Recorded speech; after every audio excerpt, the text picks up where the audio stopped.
So I want to thank everybody else for already doing my topic, even if you didn't know it, figuring out different ways to be excellent.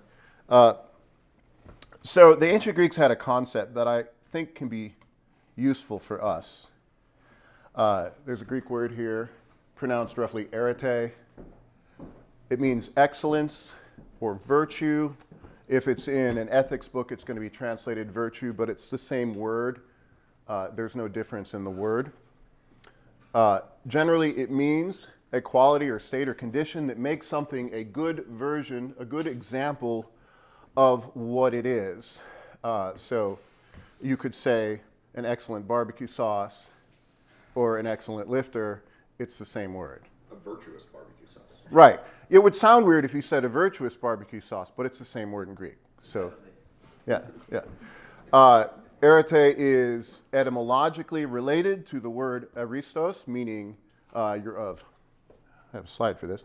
You're the best in birth or rank. You're the noblest. It's the superlative of agathos, meaning good. It's also related to the word aretao. I promise there won't be Greek the whole time. Which means to thrive or prosper. But I think all these connections are important. It's a big concept. When we translate it to virtue, it becomes a very small concept. And you could just put it in a box and say virtues, like prudence or something, and forget about it. But it's a much bigger concept than that. I was digging around, believe it or not, on Reddit last night, and I found a few other connections. The AR root is... let's see, let me check my note here. The AR root is also in the word Ares, who is one of the Greek gods of war. They have two, which is interesting. You wonder why they have two. But the AR prefix means something about manhood or bravery in war. And then there was a final word, airo, which means to lift. Yeah, isn't that really interesting? Yeah, so, hoplite armor is somewhere between 40 and 70 pounds. So if it is indeed a connection, a connection to military prowess, you have to be able to lift.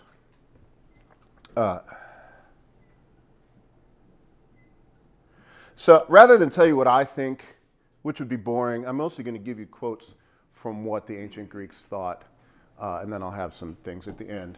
That guy on the right, that's Hercules. Hesiod says, "It's easy to grab at deficiency. It's there in abundance for you. The way is smooth to her, and she dwells very near to you. But the immortal gods have put sweat in front of excellence. The path to her is long and steep. And so it's rough going at first. Nevertheless, when one comes to the highest point, then the path becomes easy." And I just love that the gods have put sweat in front of excellence. Whatever excellence is, you have to work for it. Well, why would you want to work for it? I love that sculpture of the boxer. I just want to talk about that for a little bit. So the ancient Greeks had sports. They had the Olympics. I'll mention this later. They only had individual sports. They did not have team sports. Because in team sports, it's the team that excels. And who cares about that, right? You want to be the best. You don't care if the Chicago Bears are the best. You care if you're the best. Well, boxing is individual. These are, I think, called himantes, the gloves. They're kind of scary. They're not actually to protect the opposing boxer. They're to hurt him more. Yeah. Well, anyway. So there's a story in the Iliad.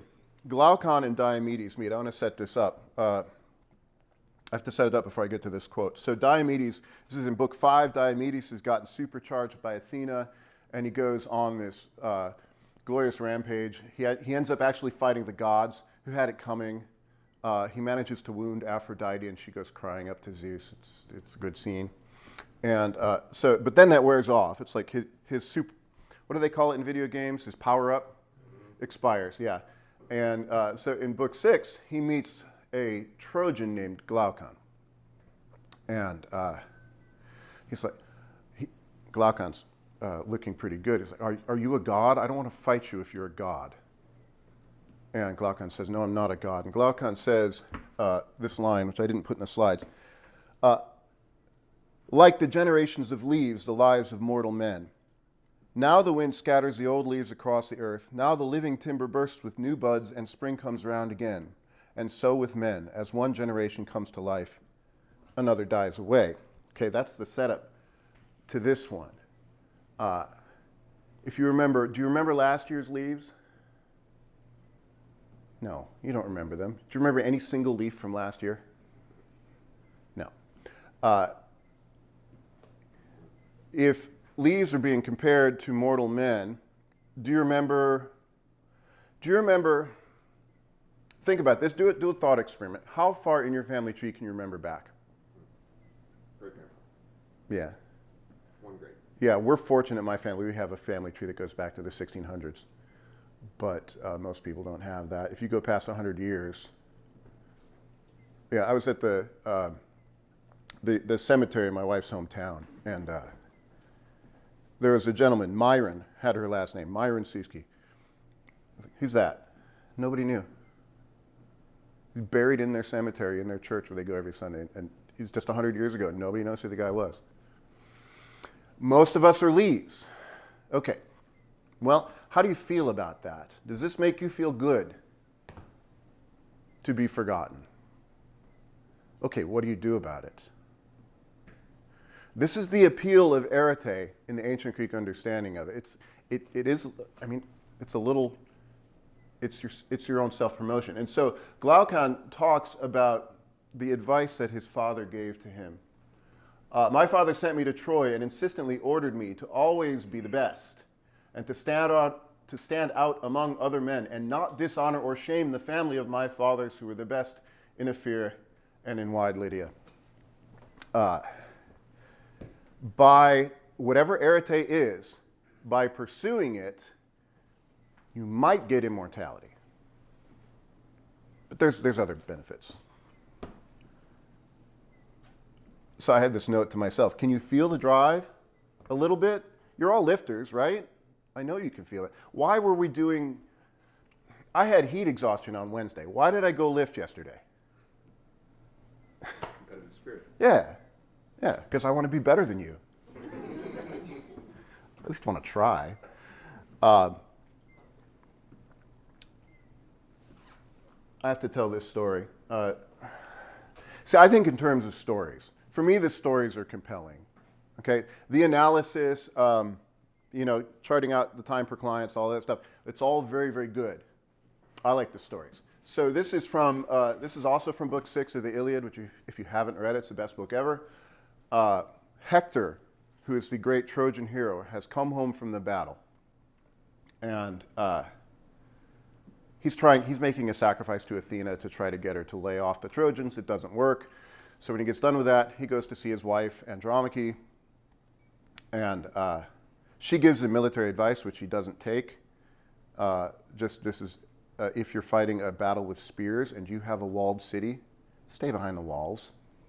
Just don't go out on the plain and fight Achilles.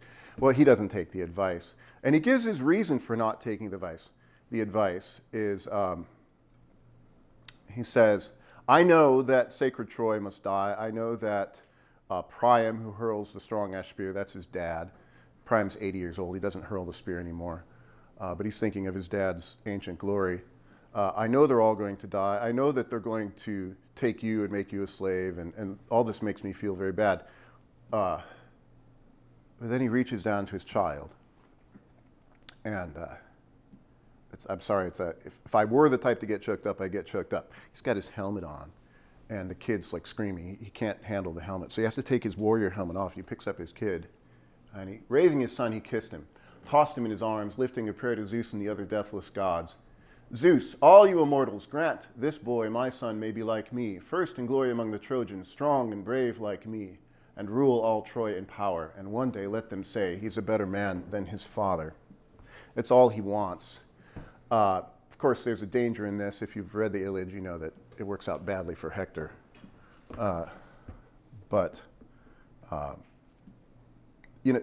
Isn't it stirring? Don't you think? Yeah, right? And Hector is no leaf.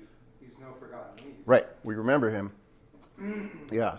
Even though he failed. Right. Right. To fail, to lose, to lose in a great battle is a good thing. Right. So arete is a word that applies to lots of things. So I just made a list. Land can be arete. Land can have excellence. Wool, fish, bread, poems, animals. I thought you would like the thing about dogs. Nor is the dog without virtue. If justice consists in rendering to each his due, then the dog, which welcomes and guards its friends and benefactors, but drives off those who are not its friends and who lack justice, cannot be lacking in justice. But if he possesses this virtue, then, since virtues are interdependent, he can also possess the other virtues. So even dogs have it, so it's a very big concept. It's not just humans. Duplicate slide there, sorry about that. Humans have excellence. And this is our buddy Hercules. These are the kinds of sculptures they made. How did they know this is what a jack dude looked like? Well, because they did it. They did it. There's some more quotes. If you have arete, the idea is that your life is better. Okay? Get it. I was on vacation with my children a couple of weeks ago, and one of them said to me, "All the people here are round." And it's true. And it made me sad. And yeah, not sad because I'm thinking, oh, these are worthless people, but I'm thinking of all of the good things that they can't do because they've let themselves, or they have perverse incentives to make them become, less and less able. Arete, it's harmony and health and all that's good and the God. I like this one. These are from Socrates. Ease of motion, health and beauty and good condition of the soul, the means by which a thing performs its function well. The Stoics, I didn't get too much in the Stoics. Virtue is sufficient itself for happiness. That's what they think. It's all the same word, excellence. Whenever you see virtue or excellence, it's all arete. Aristotle, one of my favorites, happiness is activity of the soul that accords with perfect virtue. This is how you be happy, is you acquire whatever arete is and you do it. It's connection with battle excellence. I love this third quote. I think these are both Diodorus Siculus. You guys don't care. The best thing about not giving an academic talk is I don't have to give footnotes. Of those men who died at Thermopylae, glorious is their good fortune. They died, but they have good fortune. And beautiful the destiny. Their tomb is an altar. Leonidas himself, the king of Sparta, bears witness to this. He who left behind a great adornment of battle, excellence, and everlasting glory. So I've already talked about this. This is by the way, that's like a 2,600-year-old statue they found in the ocean. There's two of them. Yeah, he's looking at you. He's wondering, what have you done?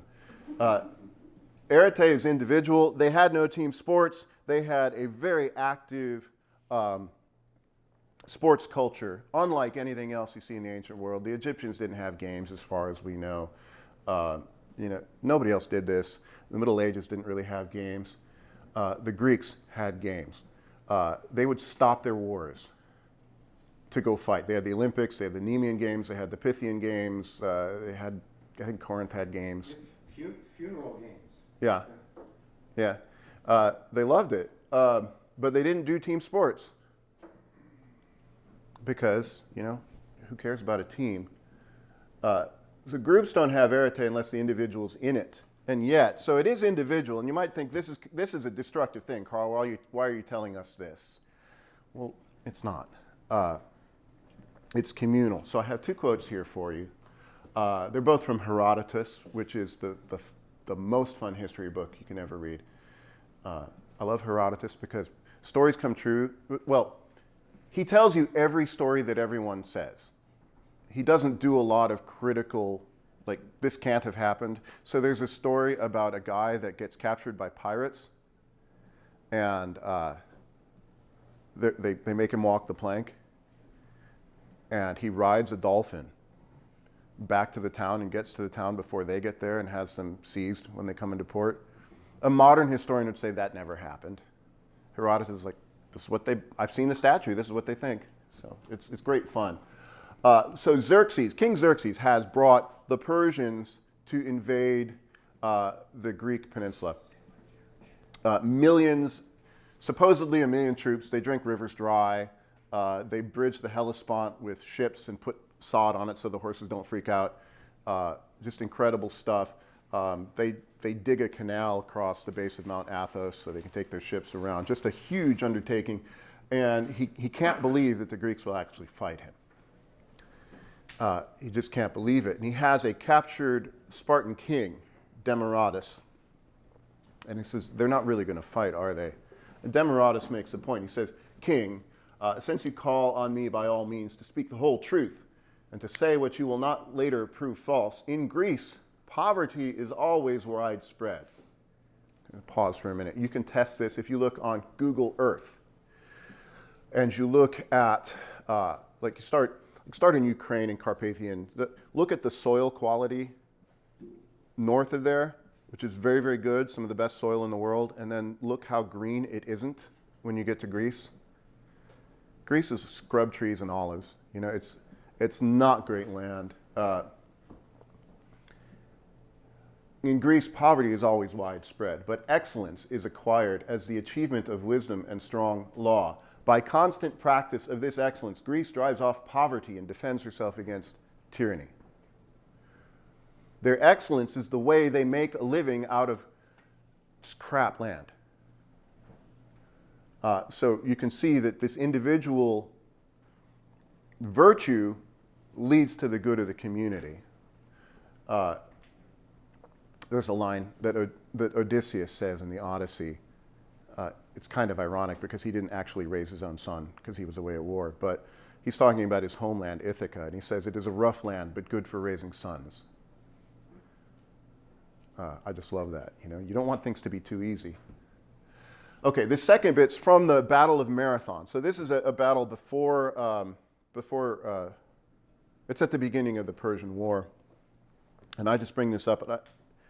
This is one of the things in Herodotus that modern historians in the footnotes will say, well, no, they couldn't have done that. When the Athenians were let loose and allowed to advance, they charged at a run towards the barbarians, at a run, you know, with 40 to 70 pounds of hoplite armor and a spear, a sprint. The space between the two armies was about a mile. Imagine, okay, so there's the enemy. Now go. You have to run as fast as you can and arrive in condition to do battle, not with a gun, not with triggers, you know, but with some pretty bloody physical work. The Persians, who saw the Athenians advancing toward them on the double, prepared to meet their attack. They assumed that the Athenians were seized by some utterly self-destructive madness. The barbarians suspected the Athenians had gone mad. They're crazy. Why are they doing this? Nobody does this. Well, they did this. What this is not a picture of a battle. This is, I should have warned you, nudity. But this is from the Olympics. They had an event. I'm going to try to pronounce it. Hoplitodromos. Yeah. Thank you, Sully. Where you line up on the line with your armor and you race other guys in armor. They practiced it. They knew they could do it. You know, it's very cool.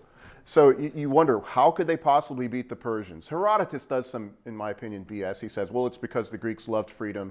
And you're thinking, well, the Spartans were the slaviest of all slave states. They weren't fighting for freedom. The reason they beat the Persians is because they were badasses by design, you know. I have a quote from a Spartan. I made this graphic. There's three things you get from Arete. Arete is competitive, it's cooperative, and this top one is pretty cool too. It's deifying. So Tyrtaeus says, "This is excellence, the best prize among human beings, the most beautiful prize for a young man to carry off. He emboldens the man who stands nearby." That would be here.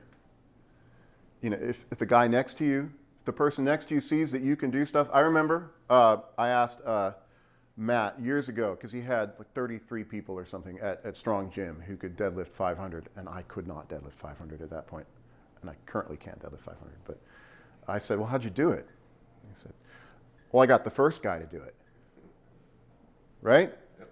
The first guy does it, and then his excellence shows everyone else, look, well, if he can do it, I can do it. And furthermore, I want to be better than him, you know? So it leads to the whole gym being really, really strong. Never do his noble glory or his good name perish. No, even though he is beneath the earth, he has become immortal. Well, some of you might care about that. I admit I would like somebody to remember me after I die. It's not quite in our power here, but just a few more things here.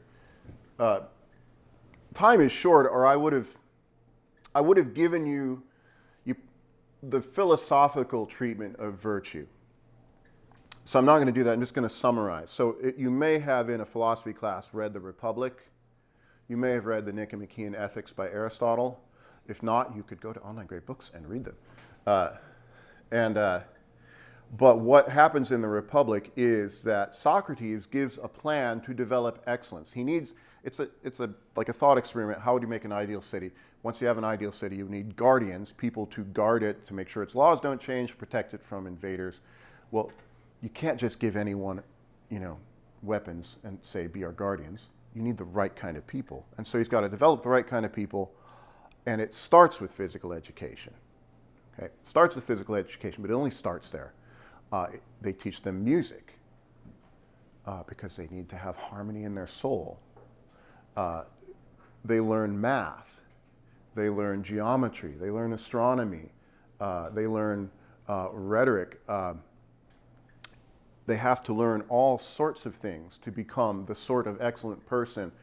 And I want to pause and give you some more examples of excellence. So you see that it's also a mental thing. Okay? You know who Themistocles was? If not, don't worry, I'll tell you. So it's back in the Persian War.